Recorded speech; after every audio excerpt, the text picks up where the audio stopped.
Well, good morning. Buddy and I were getting ready to go get our winnings from the auction sale. We got a shed to put on the front lawn there for when we build our rink. I did want to point this out. So I had done my John Deere video and just yesterday talking about SCV rebuilds, and they're actually really not that hard to do. Some guys have already commented that these are way too complicated, but anyways, it wasn't that bad. So it's still hooked up to this one, and look, the blade is still all the way up.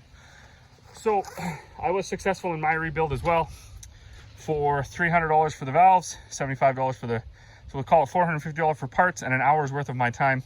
I was able to fix it and have it hold and everything. They only got the valves because I had already done the seal kit. So for $300 worth of parts, they tried to bill me $2,000 or $1,600 or something, $1,650 for, because they had some shop supplies in there. So say $1,600 for labor, which I was just like, that's brutal because that's like 7 hours, guys, and it really only takes basically an hour or two. Anyways, that's that.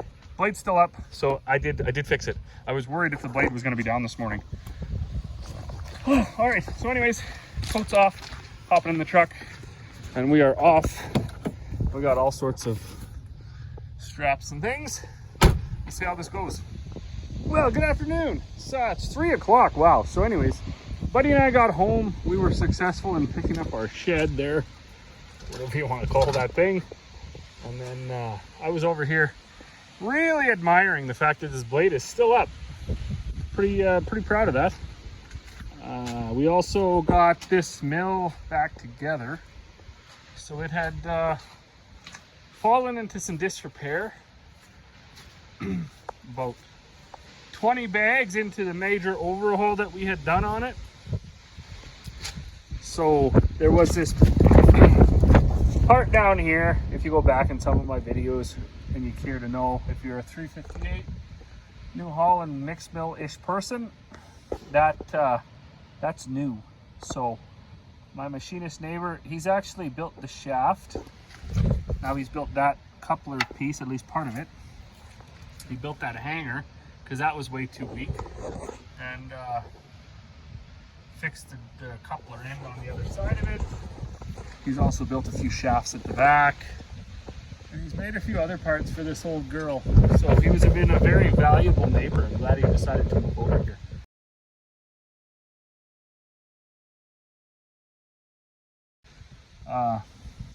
But that is now a lot stronger. Like he said, what happens, these ears broke off, and I had welded them back on, and like he said, it takes a pretty good welder, and oftentimes they just get weaker. Anyways, now I think what was happening, and I should have videoed it, but so if you can just imagine on the other end, this piece, but on the far side, on the other end of this gear here, there's a bushing in there, and it had totally worn out, and it had become oblonged. So as this gear was going around, it was kind of rocking on that shaft like this, and I'm assuming that was putting stress on these ears front to back as it was going, like it was going around, and it was wiggling like this, causing the shear bolts to break for no reason and then actually rip the ears off. They were also quite flimsy. They were like probably a third the size of what he's got on there now. So you could tap them with a hammer and bend them, and it was, it's funny, like I was talking to him, and so he worked in industry obviously before he set up his own shop now, and he's seen, I would imagine, countless things. And as he's set up his own shop and he's starting to do a lot of ag stuff, we were talking over a drink there the other night when I took that shaft over to him. He's like, you just kind of wouldn't see this stuff in industry where you use I don't know what these kind of bearings are called. Those ones there that have the that plate sandwiches the bearing. Like this whole entire mill is just nothing but those bearings. There's going to be another one up here sandwiched in behind that, so whatever that's called. Like he said, those things you know, they don't really run true. Lots of times the holes are slotted, so it just kind of rattles around in there. And he did admit, he said, you know, maybe it's not that important. Maybe the stuff doesn't need to be that strong. But one thing we are encountering is the moment something's out of whack, the machines basically destroy themselves. I want to cruise over here. Sounds like someone's pulling in to get a bag of feed. I want to open the door up here and check out our shed. All right, well, I'm inside now. I tried to buy one of these last year because, well, I'm not a carpenter. Not a carpenter by any stretch of anything. So I thought, for the time it's going to take me to build one of these, and Bunny doesn't like this fact that they put a screw through the window. So to build one of these, insulated, crudely run some wire through it, I thought I could probably buy it at the auction sale cheaper, certainly save myself a lot of time. Is to build something like this would take me all day. I know it. I mean, probably 2 days. When I get mad, most likely need to seek some sort of counseling. So we just decided to pick this up. Now you might ask yourself, why? Why did you feel you needed an 8x8 shed?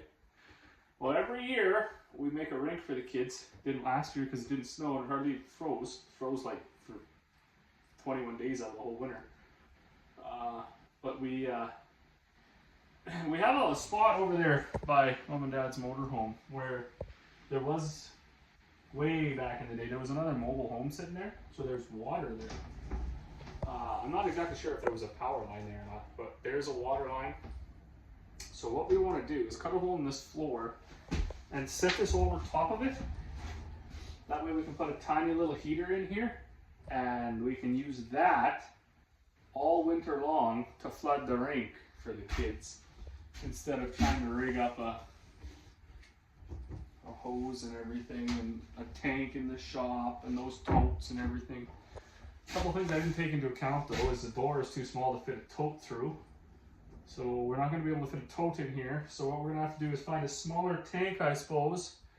Maybe put that in here, or due to the fact that we can run, that's a 1-inch line over there, it might be just enough on its own. Maybe that would be enough water volume. I don't know. But anyways, that's where it's going to sit eventually. Get the motorhome out of the way, set it right there on the lawn. And then most likely at some point we'll paint it, I guess. Green, and at least some green trim. Find a little heater to stick in there. Well, good morning. We are like days later and like an inch of rain later from the last video that I had put out. It's -3 right now. It was about -2 when the kids got off the bus, and then within an hour of that it dropped another 1.5 degrees. So I guess this will be our killing frost.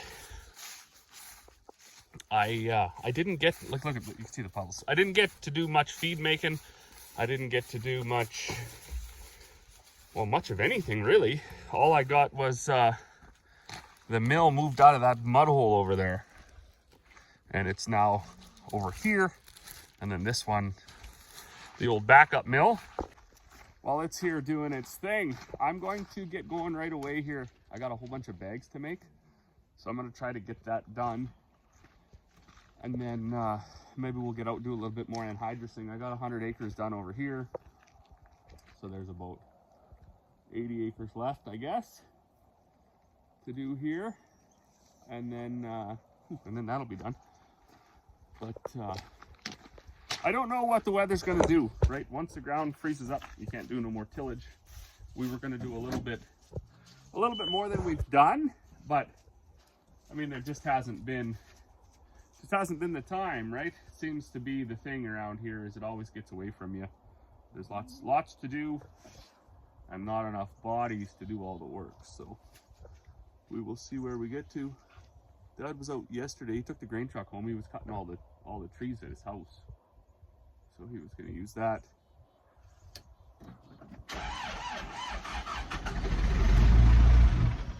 This thing don't like to stay running right off the bat.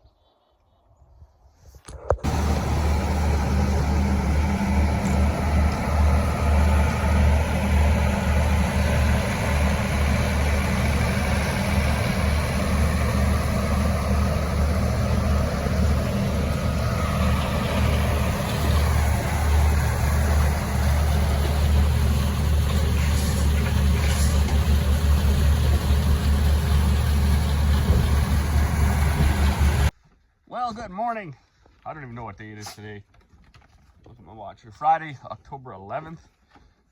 We had to finally lock them cows up with them emus. They kept escaping. It's funny. They do that. You start to see it all over social media.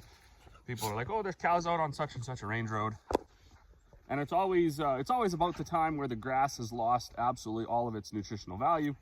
So, you know, of course, it looks better. Grass is greener on the other side. Before we get over to the mill, it's worthwhile again pointing this out.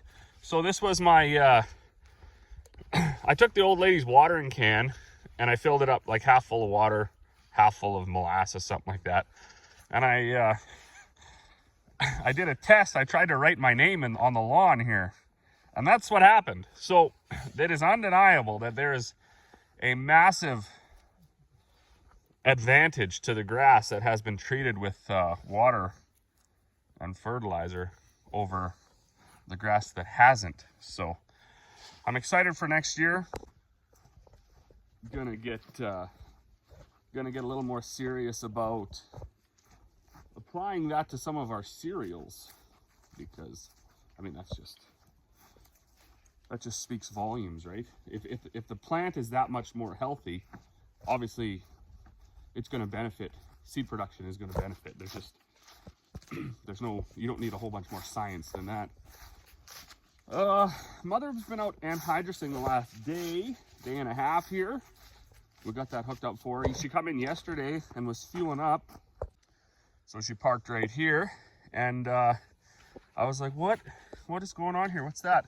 So I climbed under it, and yeah, a hose had rubbed through, steering hose, I assume, because it only sprayed out when she turned. Thankfully, it must have been like right at the end, because it was underneath the tractor. She would have never been able to see it. She only lost about 15 liters of oil. So that was a win. We did get that changed. I didn't film it. Those kind of jobs, for me to film, they're not even possible, right? You're underneath there, you're covered in hydraulic oil. Unfortunately, our pressure washer still isn't fixed, so we couldn't even wash it. We just had to run her just like that. It wasn't very fun at all, but we did get it fixed, got the hose off, took it to town, got the guys to make a new hose, put it back on, and then they went out and they did another 10, 20 acres before dinner. And I've been busy making bags. Holy cow. This week has been just non-stop with this. And that's what I'm gonna do again today. I'm gonna make another, I think I got 9 or 10 bags to make, and then if nobody messages me for more, we should actually be caught up at that point. And then I'm gonna get into, I got some lick tanks to build, and we got, I don't know, some grain to market. What are we at there? Like, what are you guys doing? Are they marketing their grain? Canola keeps going up. Wheat's back over $8. Everything's going up, so it almost makes a guy think he should just hold on to his grain for a while, see where this goes. Of course, if you do that, all of a sudden you got your grain and it's January, February, and the prices are going down and the weather's miserable and you don't want to haul it anyways. So you could end up definitely in that cycle where you keep it too long. I don't want to do that. I noticed this old girl, it really likes to run with the glow plugs now, because it's about -2. And if I run the glow plugs for long enough, it starts running and it stays running. It doesn't shut itself off.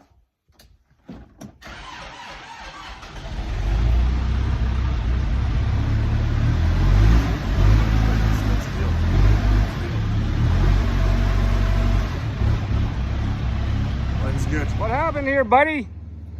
What happened here? The turkey went rotten and everything. Everything went rotten? Yucky. Well, there you go. Not every day on the farm is a good day. Now, fortunately for us, we got 2 deep freezers in the house. We got deep freezer in the shop. We got deep freezer in the trailer. I think there's 2 of them in there. And then, of course, my parents have a really big chest freezer. So when we did all our turkeys, when we do all our beef, all our pork, all our chicken, whatever it is, it's spread out evenly. So while this is a loss, that chest freezer was only half full, and it was full of, there were some vegetables in there too, so that's no loss at all. But the 2-3 turkeys that were in there, and the couple of chickens that were in there, people don't,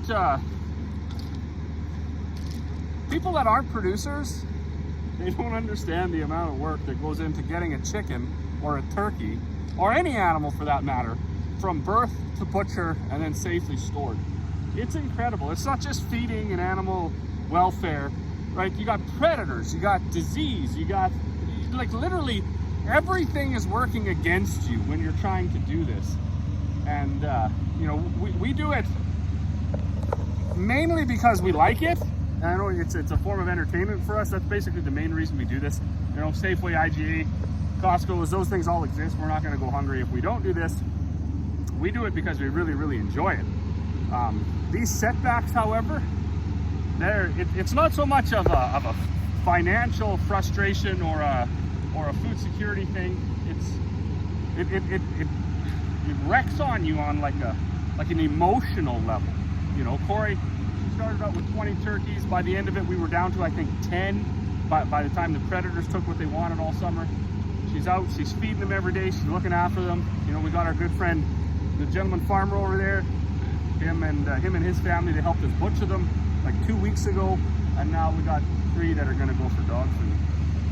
All of that work, right? And because the freezer failed, which actually is going to bring me to another point. What are folks doing? Like, my parents have a chest freezer from like 1980, a big one, like whatever, 25, 30 cubic feet or whatever, and that thing just runs tickety-boo, right? I mean, we put most of the stuff in there because we know we can rely on that. That stand-up deep freeze, we bought that like 10 years ago, and it already, I guess it doesn't work. Well, what are folks doing? I'm gonna look and try to find an older chest freezer again, because, like I say, to do all this work, to get this beef, this pork, this chicken, this turkey from birth to butcher, and then lose it. Yeah, it sucks.